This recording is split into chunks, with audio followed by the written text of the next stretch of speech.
Welcome back, and thank you for joining A Shark's Perspective. What does e-commerce mean to your business? With the pandemic, it's simply exploded in use, but there are so many innovations today that continue to go beyond just a few tools.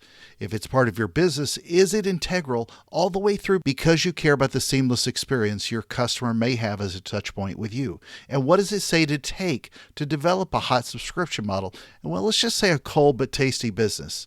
Franco Folini is an e-commerce director and digital marketing strategist who helps companies to adopt scalable e-commerce solutions, including subscription-based business models. And on this episode, we'll discuss innovations in e-commerce, specialized marketplaces, Shopify, BigCommerce, and other tools, selling a unique product or service without just jumping into a marketplace, subscription models in food versus technology, database inventories when selling online, leveraging AI, vino, gelato, and a lot more. So let's tune into an Italian e-commerce king with your favorite shark who loves him some Stracciatella on this episode of A Shark's Perspective.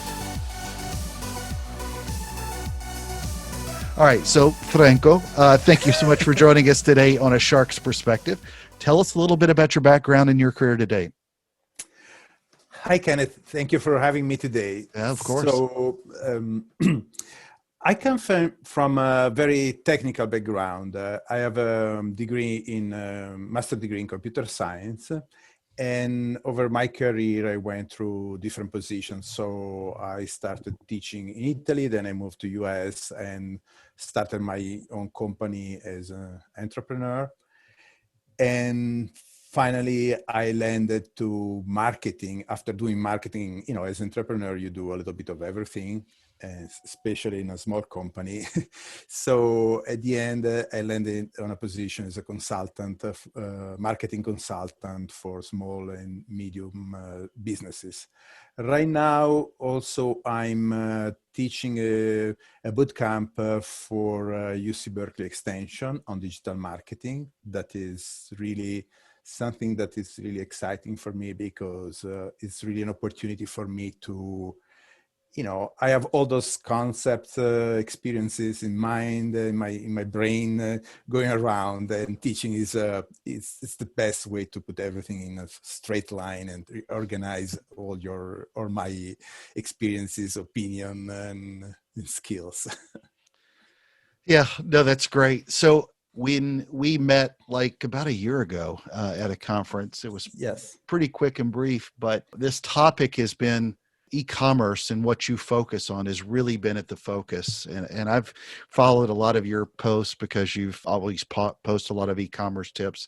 And e-commerce is something that I've worked on a pretty good chunk of my career as well, with a lot of brands, helping them set that up. But this has just been so incredibly important with the explosion of e-commerce during a pandemic. Is there anything that you can attribute from an innovation standpoint to e-commerce that's helped enable or fuel that growth as well, other than just being stuck at home during a pandemic?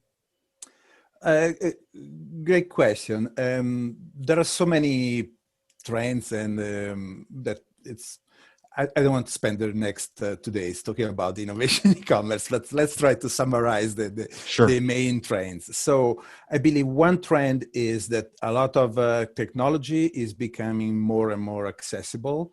So it's not only something that it's only for big corporation or extremely well-founded startups, but it's something even a small or medium business can afford. Okay, so going online with products and be effective, not just opening a store, online store, but starting really selling your product now is becoming more accessible, and integration with the marketing tools and so on. This is for sure is something that we'll see continuing in the next few years, and we'll see more and more small businesses able to approach e-commerce in a very professional and effective way.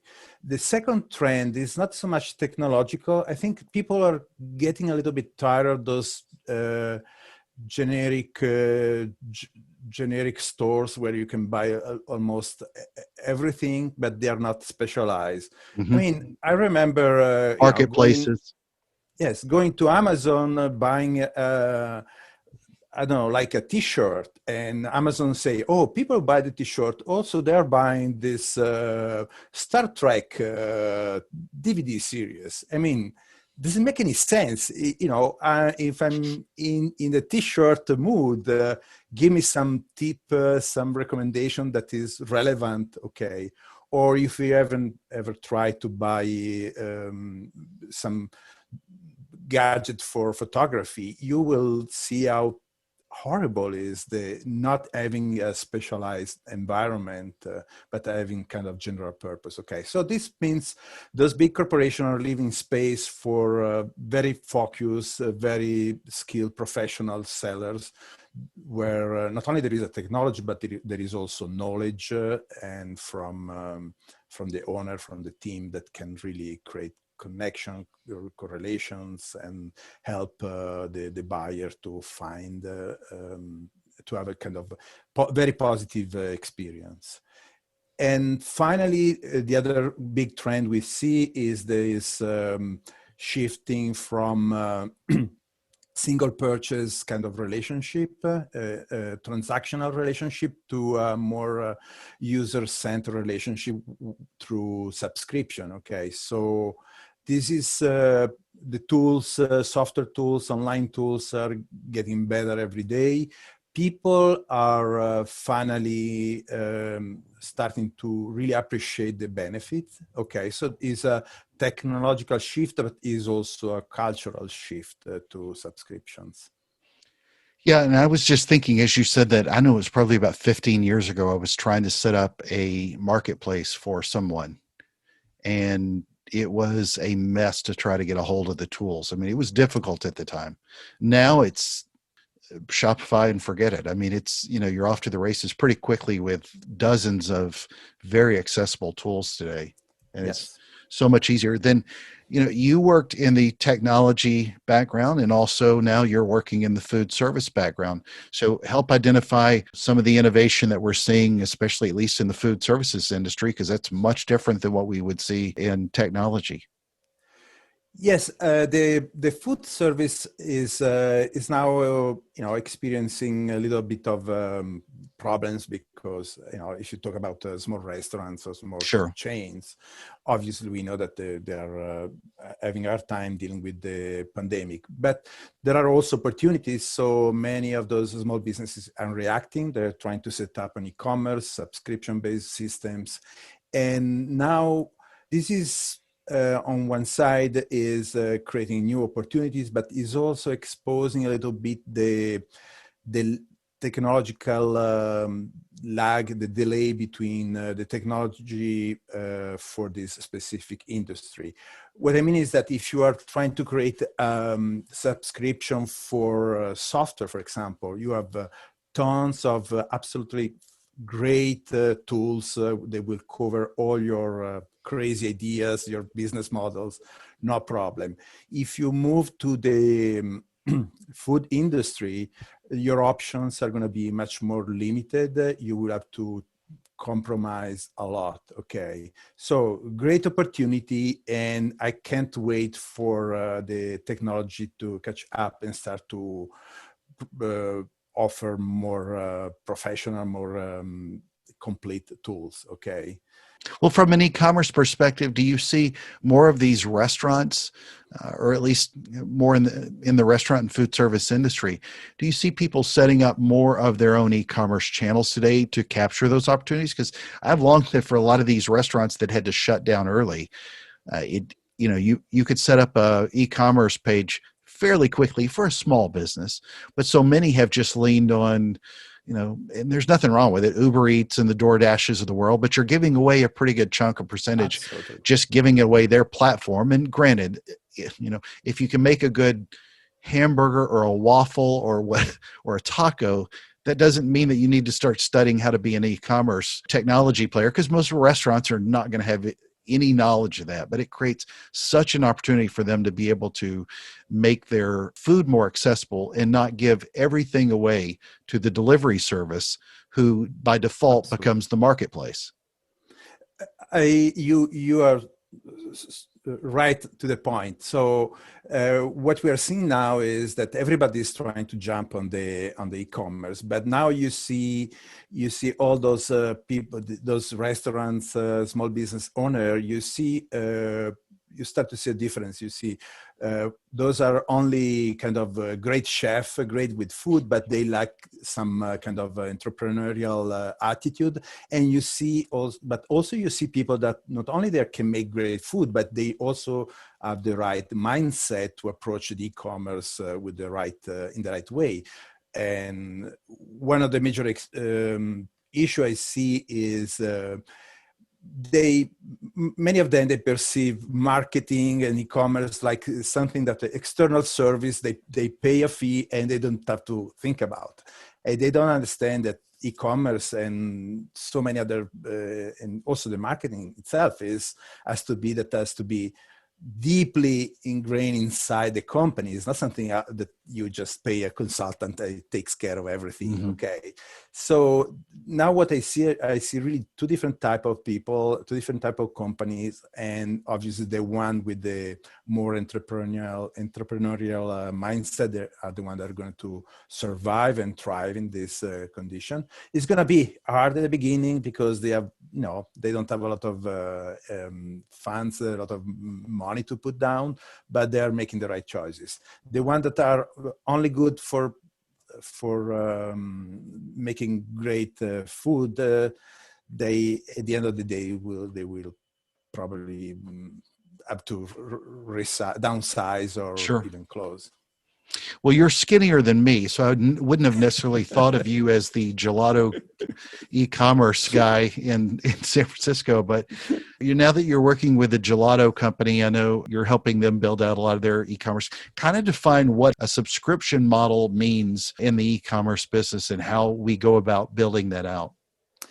So, yes, first I want just to, it's very interesting way we started this project. So I had this idea of subscription for gelato for a long time. I was pitching this to a friend of mine for at least 1 year. And then when the COVID issues started, I got a phone call from this friend of mine. I said, okay, now is the time. So gelato subscription is,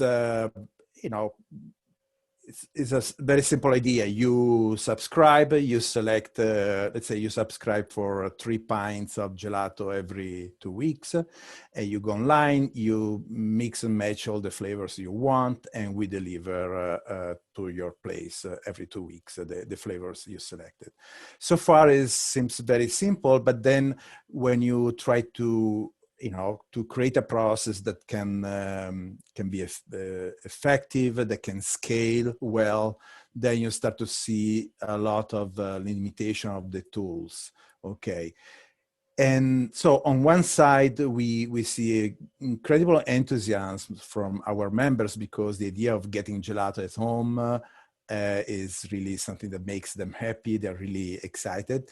On the other side, the limitation of the software platforms generates a lot of additional works in terms of customer support and so on. So I really hope that quickly we can get access to more the kind of tools I was talking before. So the kind of level of service you get when you sell software subscriptions, okay?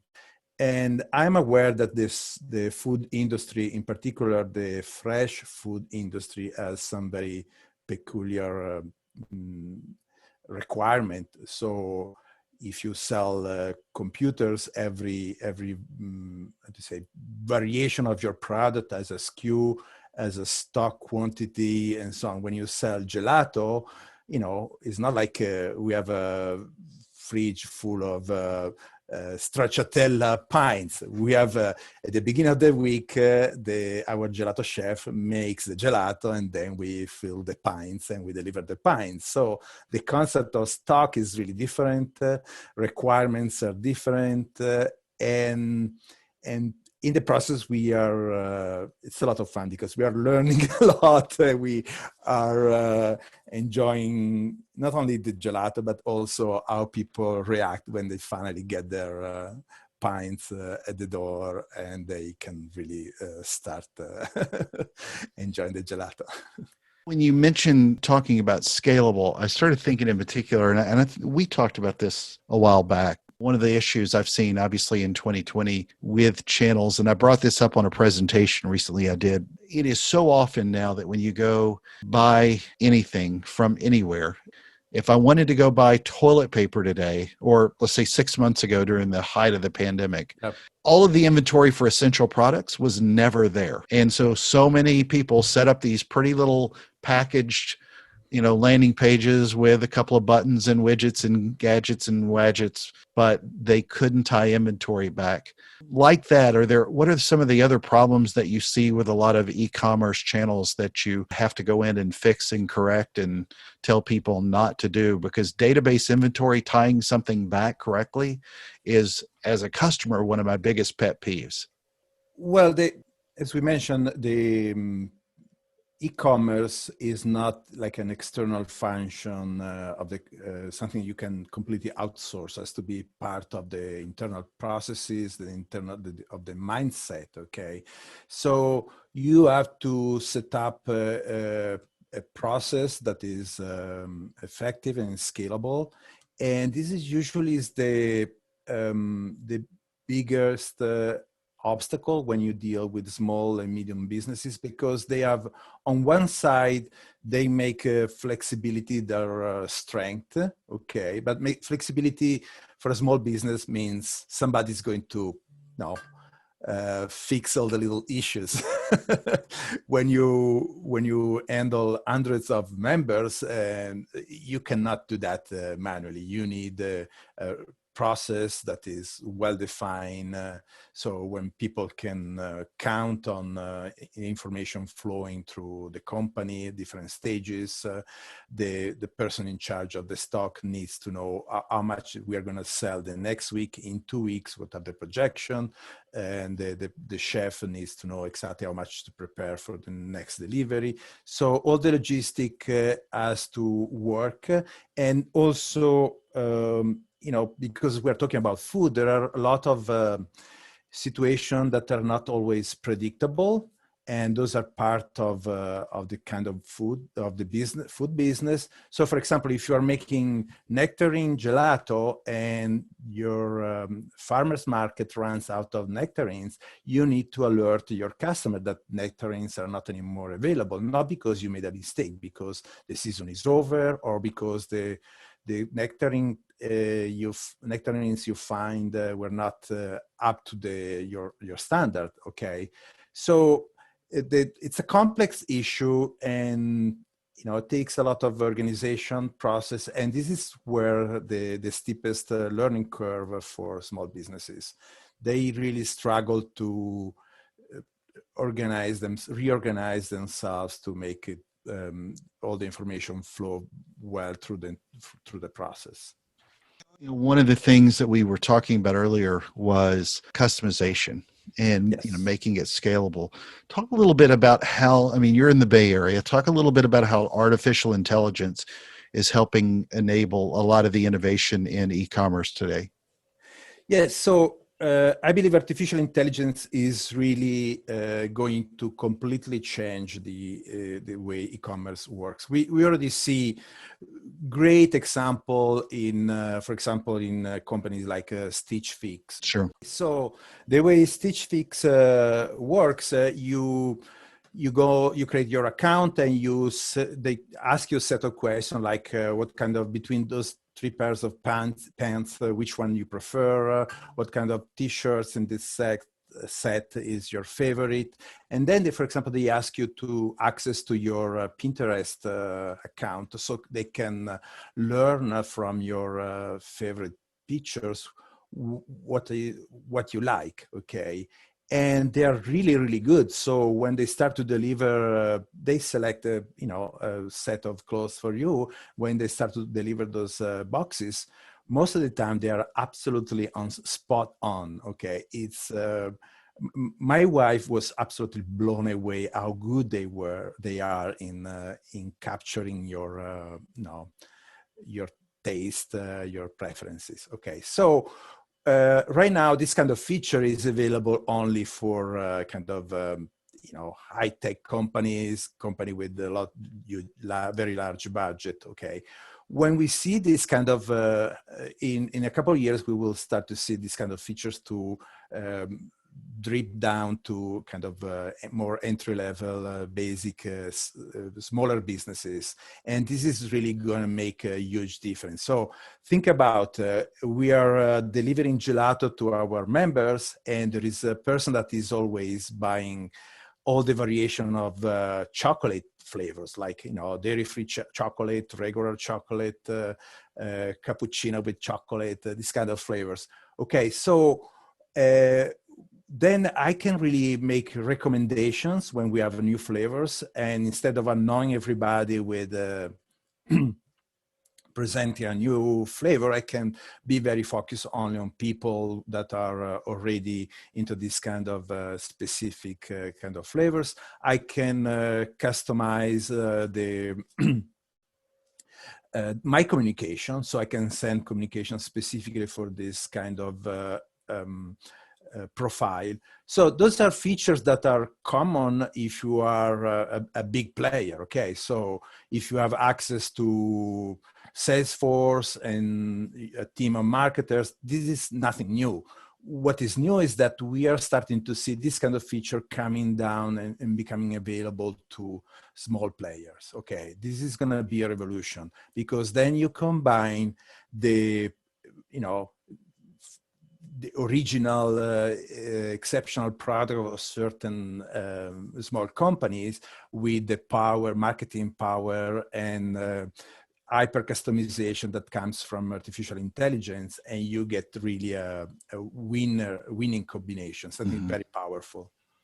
What about the limitation, though, of plugins? I mean, obviously, you've got a few of the big players, the Shopify's and the BigCommerce, and I mean, they have there's a lot of positive things that make them more accessible to people now, but they're also a little bit limited, like any form of technology, become a little bit limited as far as customizations.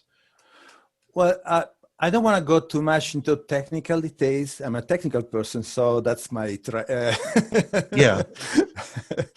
But I give you a very specific example for the Shopify trend. So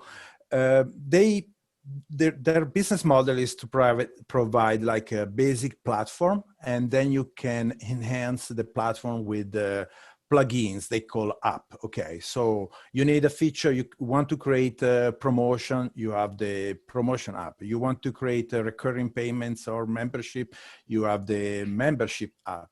Okay, the problem is that every app is like a kind of a silo, so it doesn't communicate with the others. And what is important, it's a basic marketing and communication rule. You want a kind of holistic approach. You want to leverage information you capture in one context to enhance the communication, the experience in another context. Okay, and the limitation of Shopify is that keeps a lot of information separated in different silos, and it's really hard for you as a seller to leverage all the information because it's not connected. Okay, so I don't know what's the solution of this technology, except for building your own e-commerce. That is not an option for the 90% of us.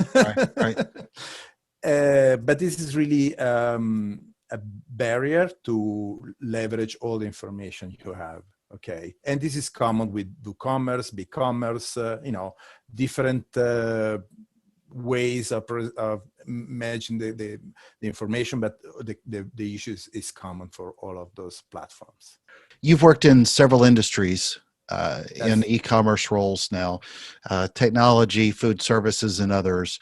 Yeah. But when you look at e-commerce platforms, if you were kind of give advice today on how somebody can improve their e-commerce functionality and performance right now, what are you commonly seeing that's wrong that you think needs to be fixed in e-commerce?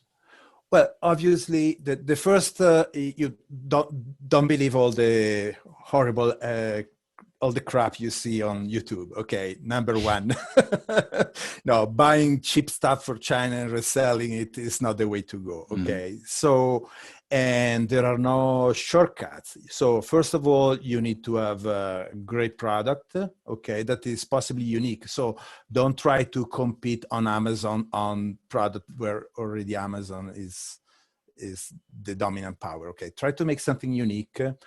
Try to build a brand. This is and make the user experience the best possible experience. And Amen. it's not going to be easy because our customer are spoiled by extremely powerful companies. So they're used to Amazon giving super fast delivery, always perfect communication and so on. So this is the standard. So we have to jump very high to meet the standards.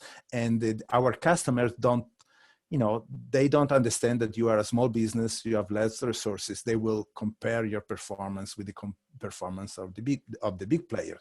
So take care of every, the usual recommendation, take care of every touch point and be prepared. If you succeed, your business model has to be scalable. Your process has to be scalable.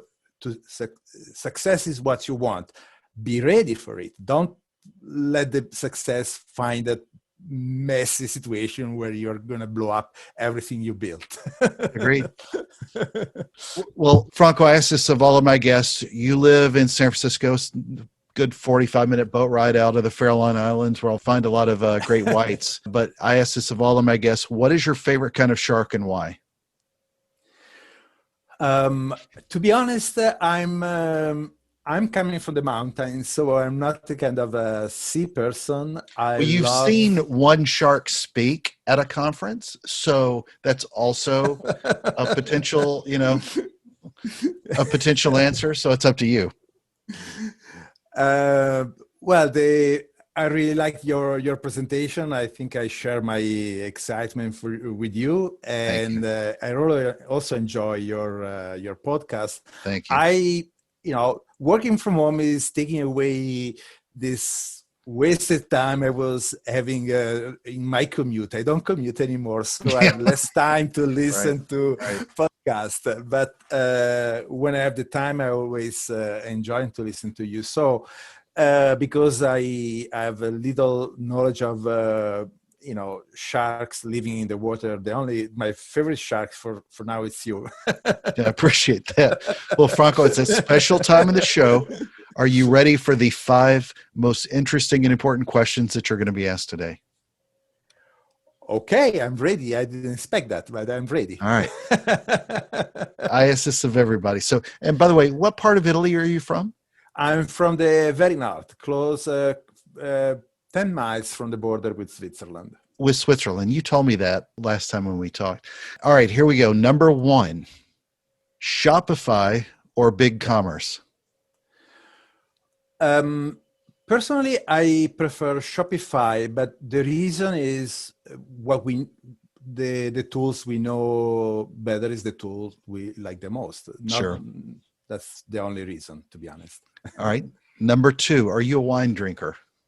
Yes. All right. I'm coming from a family we were making wine. So. Oh, beautiful. You didn't even mention that earlier. Number 2, Italian wine or you're in the Napa Valley area, Napa Valley wine. Well, my Italian friends are going to kill me for that. But I like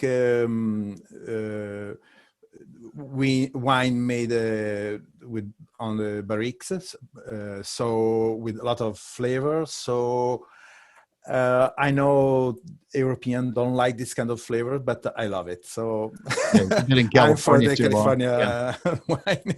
Yeah, they'll tax the grapes there. So, all right, number 3, gelato or ice cream? Oh, no doubt. Gelato is much better. It's healthier, is tastier, and maybe you don't know, but gelato. In order to preserve ice cream, ice cream has to be much colder, so that kills a little bit the flavor.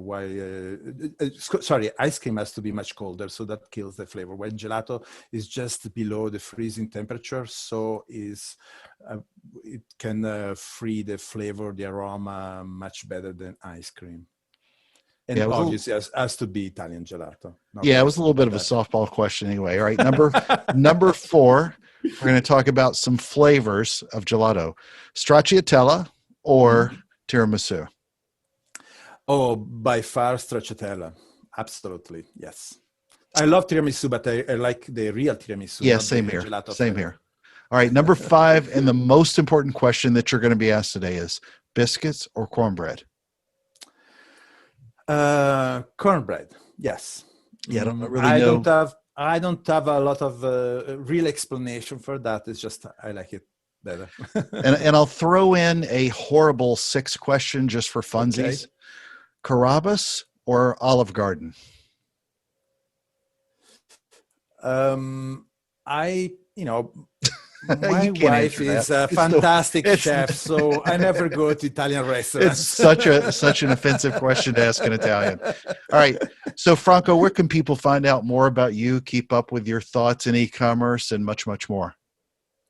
So the best reference is my LinkedIn profile. Okay, I'll I put also that have on a the show blog, notes. but my blog is a place where I dump all my ideas, experience about everything from motorcycling to. So don't expect a really professional blog. It's just a little bit of everything. So the best reference is my LinkedIn profile. Yes. Franco, thank you so very much for being with us today on A Shark's Perspective. Thank you, Kenneth. It was really fun, a lot of fun, and thank you for running this podcast. It's really important for me, and also I don't know if it's going to make any difference, but I'm recommending this podcast to my students. So, grazie mille. You're welcome. Fantastic. Thank you so much.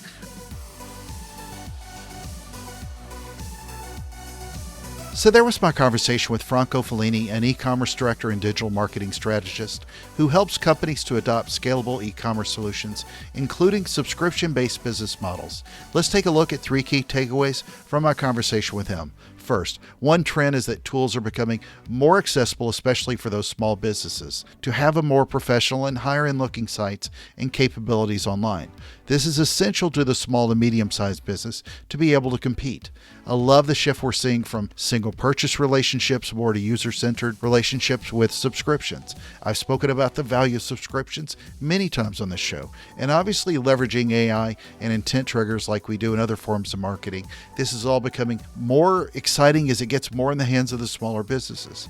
Again, with the technologies that perform well, I too really hope that the capabilities continue to expand quickly beyond just what Shopify or BigCommerce have today.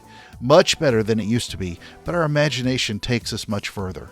Second, thankfully, we're continuing to see the shift from everybody's generic marketplaces to a renewed focus on niching your unique product or service. There always seems to be a rush into that generic marketplace without paying much attention to the value of marketing or e-commerce.